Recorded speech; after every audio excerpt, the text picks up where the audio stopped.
நான் இன்றைக்கு சொல்கிறேன், இன்றைக்கு திராவிட முன்னேற்ற கழகத்தை ஆட்சி கட்டிலிருந்து தூக்கி எறிவதற்கு ஒரே சக்தி தான் நம்முடைய தளபதி ஒருவரால் தான் முடிவை தவிர எவராலும் முடியாது என்பதை நாட்டு மக்கள் ஏற்றுக்கொண்டிருக்கிறார்கள். நீங்கள் கவலைப்பட தேவையில்லை. சில பேர் இடையிலே வருகிறார். நான் இன்றைக்கு சொல்கிறேன் அவர்களுக்கெல்லாம், உங்களால் என்றைக்கும் திராவிட முன்னேற்ற கழகத்தை வீழ்த்த முடியாது. வீழ்த்துகிற சக்தி நம்முடைய தமிழகத்தின் வெற்றி தளபதியாக விளங்கிக் கொண்டிருக்கிற தளபதி ஒருவரால் தான் முடியுமே தவிர எவராலும் முடியாது என்பதை நீங்கள் உணர்ந்திருக்க வேண்டும். சில பேர் நினைக்கிறார்கள் அங்கே இங்கு ஓடிக்கொண்டிருக்கிறார்.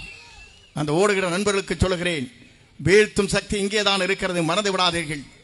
திராவிட முன்னேற்ற கழகத்தை வீழ்த்த வேண்டும் என்று சொன்னால் மக்கள் நல்லாட்சி நடத்துவதற்கு, நாளை எதிர்காலத்தை நம்பியிருக்கிற மக்களுக்கு கண்ணீரை துடைப்பதற்கு, நம்முடைய தமிழகத்தின் வெற்றி கழகத்துடைய தலைவராக மட்டுமல்ல, இந்திய நாடை வியக்கத்தக்க அளவிற்கு ஒரு வரலாற்றை படைக்கிற தலைவராக தமிழகத்திலே வீரனை போட போகிறார் என்பதை நீங்கள் மறந்துவிடக் கூடாது.